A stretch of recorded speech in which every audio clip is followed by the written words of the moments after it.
입장을 말씀드리겠습니다. 국민은 문재인 대통령의 이번 중국 방문을 정유국치로 기록할 것입니다. 문재인 정부는 정유국치로 기록될 이번 대중 굴욕 외교에 대해 깊은 성찰과 함께 외교안보 정책을 재수립하고 인사를 전면 개편하는 계기로 삼기 바랍니다. 산불 정책 모두를 내어주고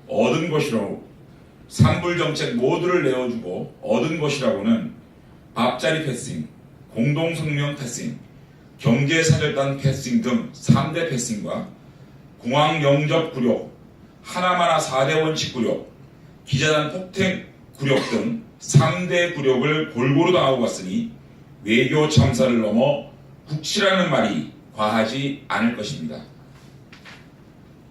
국민들의 자존심은 짓밟힐 대로 짓밟혔습니다. 문재인 정부는 이번 굴욕 외교에서 큰 교훈을 얻어야 합니다. 첫째, 낭만적 환상에 젖은 포퓰리즘 외교는 더 이상 통하지 않는다는 것입니다. 냉엄한 힘의 논리가 지배하는 외교 전쟁에는 고도의 외교적 생법만 존재합니다.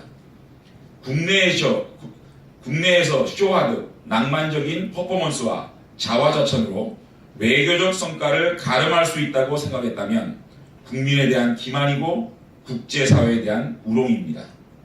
나홀로 포퓰리즘 외교 정책으로는 국제 무대에서 재기불능한 참사를 또다시 초래하게 될 것입니다.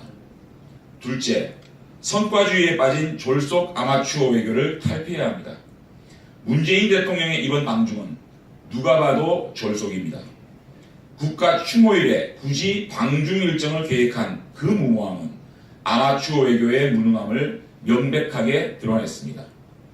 중국 방문을 연내에 성사시켜야 한다는 조급함과 성과주의가 외교 참사를 초래했습니다. 지속적으로 특사를 파견하고 총리를 파견하는 등 끈질긴 노력을 통해 분위기가 충분히 무르익은 후 대통령이 국빈 자격으로 중국을 방문했다면 이런 굴욕 종합 세트를 선물 받는 일은 없었을 것입니다. 셋째, 외교 안보 정책의 철학적 빈곤에 대해 지적하지 않을 수 없습니다. 문재인 정권의 외교 안보 정책은 그야말로 좌충우돌입니다. 대한민국이 국제사회에서 어떤 지위를 가지고 어떤 역할을 해야 하는지 철학도 인식도 부재하니 그저 강대국이 말하는 대로 휘둘릴 수밖에 없습니다. 대통령 후보 시절에 가졌던 전략적 모호성만으로는 북핵 위기가 최고조에 달한 지금 시점에 4강을 상대로 제대로 된 외교 안보 정책을 결코 펼칠 수 없습니다. 대한민국의 안보 문제에 있어서만큼은 확고한 입장을 선택해야 합니다. 그렇지 않는다면 지속적으로 외교적 고립을 면치 못할 것입니다. 이제 문재인 대통령은 즉시 외교 안보 라인 참모진 전체를 인적 쇄신해야 합니다. 강경화 외무부 장관과 노영민 주중대사를 비롯한 외교 안보 라인 즉각 교체하십시오. 무능하기 짝이 없습니다. 허수아비 청와대 경호 라인도 즉각 교체하십시오.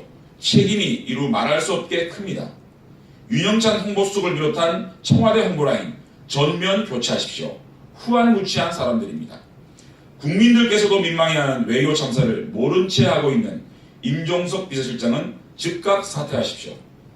문재인 대통령은 정권의 명운을 걸고 중국의 공식 사과를 받아내야 합니다. 다시 한번 경고합니다. 문재인 정부는 이번 국치 외교를 그냥 덮고 넘어가려 하지 마십시오.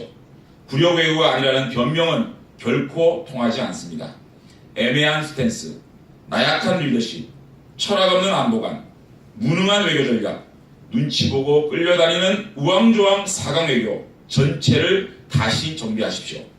문재인 대통령은 국격을 침몰시키고 우리 국민들의 가슴에 치욕과 울분과 분노를 남긴 대중 굴욕 외교에 대해 깊이 성찰하고 모든 외교 안보 정책과 인사에 대한 전면 수술에 들어갈 것을 촉구합니다.